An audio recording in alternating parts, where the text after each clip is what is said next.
Assalamualaikum warahmatullahi wabarakatuh. Saya Azizah Herawati dari Penyuluh Agama Islam Kecamatan Dukun, Kantor Kementerian Agama Kabupaten Magelang. Hari ini saya sudah bersama dua narasumber.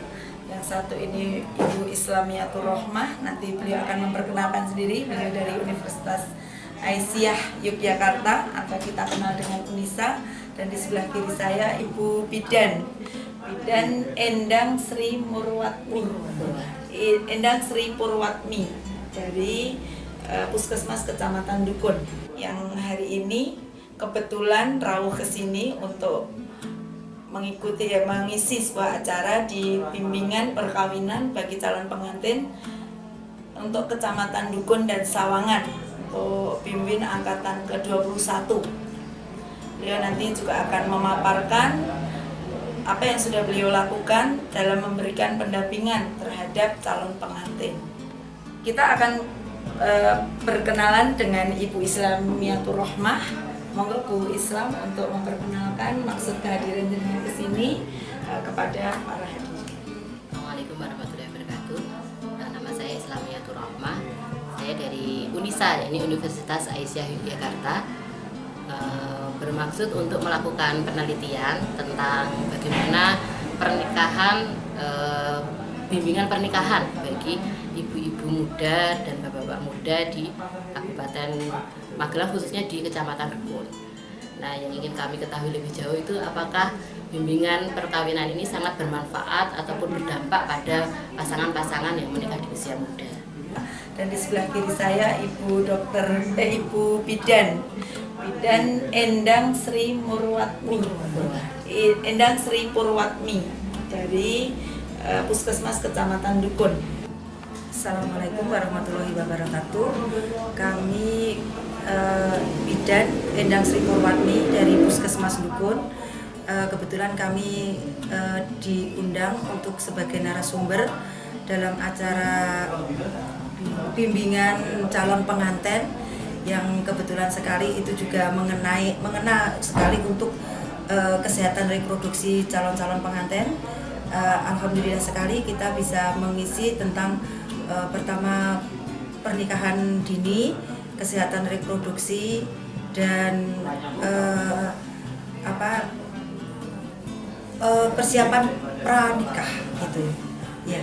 Jadi untuk kesempatan kali ini kami sangat senang sekali untuk sebagai narasumber untuk mengisi acara seperti ini yang kebetulan sekali memang ini harapan kami untuk menyiapkan generasi-generasi kita, calon pengantin, generasi calon yang akan memberikan keturunan yang sehat berkualitas. Sebelumnya itu kan apa aja peran pemerintah dalam membimbing para calon manten itu? Nah, itu apakah ada keterlibatan dari Dinas Kesehatan dan Dinas Agama, Departemen Agama ya, Kementerian Agama ya, dalam pembimbingan itu, dan sejauh ini seperti apa dampaknya, efeknya, manfaatnya? Nah, itu yang ingin kami ketahui.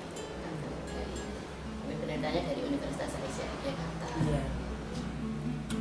Jadi gitu Bu, jadi ini dari Universitas Universitas Aisyah ya, beliau konsen di pendampingan juga perempuan dan anak ya, dari anak untuk bagaimana peran dari dinas, salah satunya kami dari Kementerian Agama sudah melaksanakan bimbingan seperti ini, dan ini juga teragendakan, sudah terdipakan, termasuk kalaupun tidak terdipakan di masing-masing KUA juga sudah mengadakan bimbingan mandiri.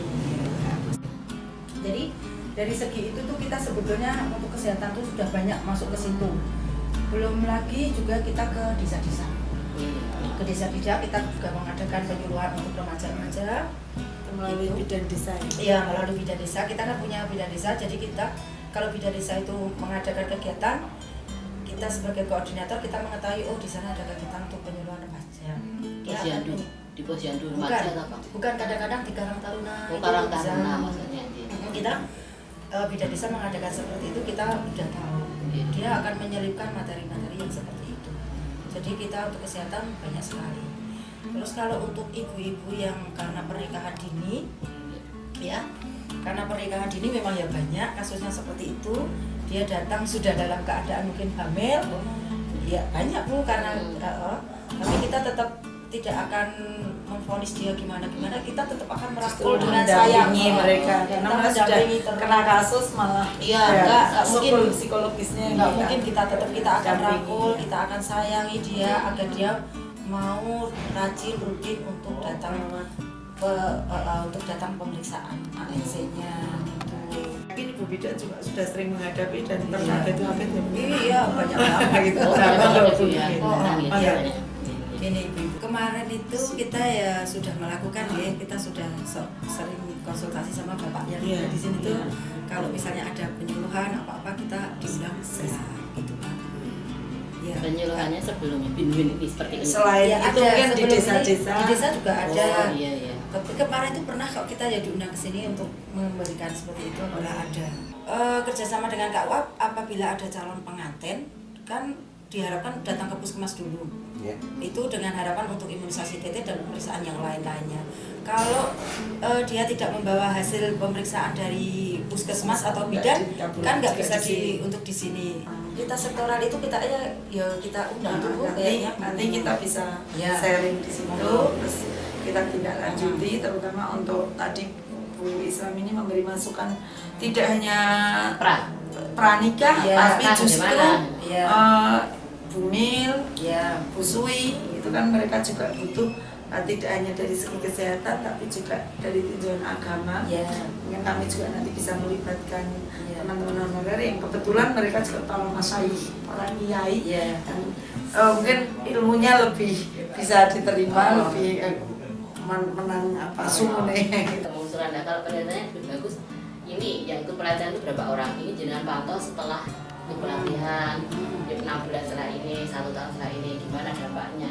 Kelihatan efeknya Mbak, dia bilang gitu, oh iya ya Pak ya, begitu ke depan saya ini pelatihan dampak nggak ya pelatihan? Harapan kami itu kalau untuk kesehatan itu yang penting ke reproduksinya itu sehat. Itu kalau dia reproduksinya sehat akan menghasilkan anak-anak generasi yang sehat juga, dan tidak akan terjadi angka kesakitan dan angka kematian yang tinggi. Itu aja harapan kami.